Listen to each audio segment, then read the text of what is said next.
அதிகாரம் 11 வசனம் 19 மற்றும் அதிகாரம் 12 வசனங்கள் 1 முதல் 10 வரை.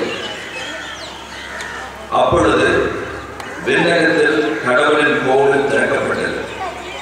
அந்த கோவிலில் உடன்படிக்கை பேரை காணப்பட்டது. மின்னலும் பேரிரைச்சலும் இடிமுழக்கமும் நிலநடுக்கமும் கனத்த கல்மழையும் உண்டாயின. வானில் பெரியதோர் அடையாளம் தோன்றியது. பெண் ஒருவர் காணப்பட்டார். அவர் கதிரவனை ஆடையாக அணிந்திருந்தார். நிலா அவருடைய காலடியில் இருந்தது. அவர் பன்னீர் விண்மீன்களை தலைமீது சூடியிருந்தார். அவர் கருவுற்றிருந்தார். பேர்கால வேதனைப்பட்டு கடும் துயருடன் கதறினார். வானில் வேறொரு அடையாளம் தோன்றியது. இதோ நெருப்புமயமான பெரிய அரக்க பாம்பு ஒன்று காணப்பட்டது. அதற்கு 7 தலைகளும் 10 கொம்புகளும் இருந்தன. அதன் தலைகளில் 7 மணிமுடிகள் இருந்தன. அது தன் வாளால் விண்மீன்களின் 3 ஒரு பகுதியை நிலத்தின் மீது இழுத்து போட்டது.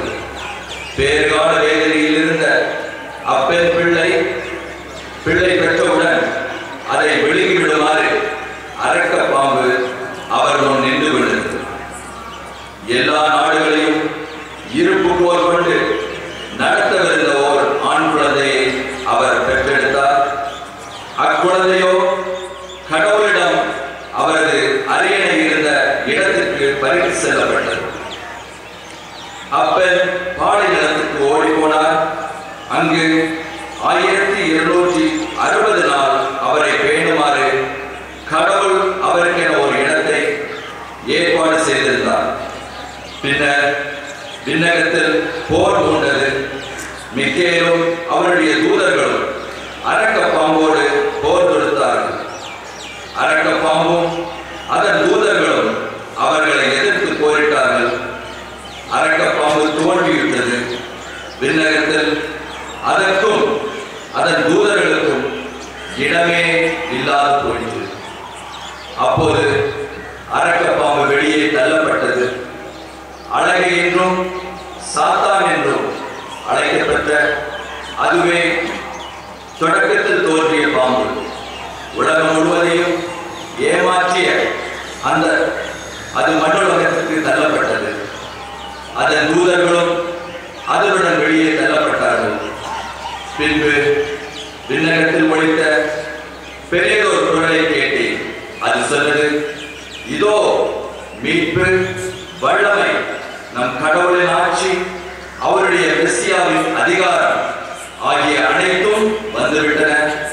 நம் சகோதர சகோதரிகள் மீது குற்றம் சுமத்தியவர் நம் கடவுள் திருமுன் அல்லும் பகலும் அவர்கள் மீது குற்றம் சாட்டியவர் வெளியே தள்ளப்பட்டார்.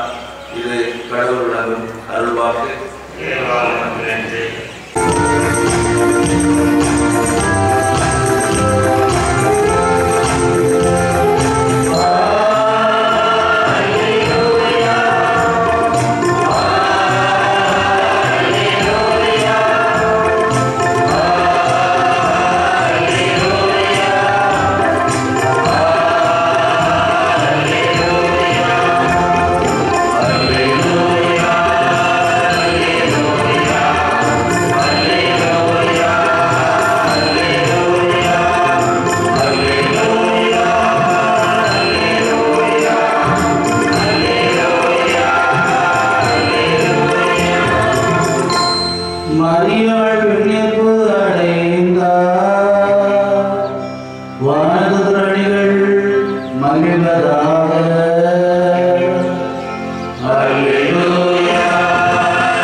உங்களோடு இருப்பாராக.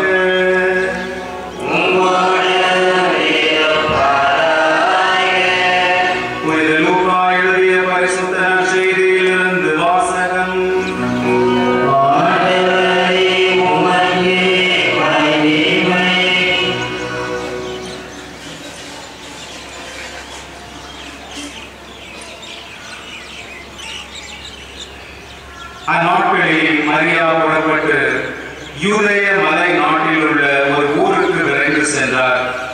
அவர் செக்கரியாவின் வீட்டை அடைந்து எலிசபெத்தை வாழ்த்தினார். மரியாவின் வாழ்த்தை எலிசபெத் கேட்ட பொழுது அவர் வயிற்றில் இருந்த குழந்தை மகிழ்ச்சியால் துள்ளிற்று. எலிசபெத் தூய ஆவியால் முற்றிலும் ஆட்கொள்ளப்பட்டார். அப்போது அவர் உரத்த குரலில், பெண்களுக்குள் நீர் ஆசி பெற்றவர், உம் வயிற்றில் வளரும் குழந்தையும் ஆசி பெற்றதே. என் ஆண்டவரின் தாய் என்னிடம் வர நான் யார்? உம் வாழ்த்துரை என் காதில் விழுந்ததும் என் வயிற்றில் உள்ளே குழந்தை பேர் உவகையால் துள்ளிற்று. ஆண்டவர் உமக்கு சொன்னவை நிறைவேறும் என்று நம்பிய நீர் பேர் பெற்றவர் என்றார். அதை கேட்ட மரியா பின்வருமாறு கூறினார்: ஆண்டவரை எனது உள்ளம் போற்றி பெருமைப்படுத்துகின்றது. என் மீட்பராம் கடவுளை நினைத்து என் மனம் பேர் உவகை கொள்கின்றது. ஏனெனில் அவர் தம் அடிமையின் தாழ்நிலையை கண்ணோக்கினார்.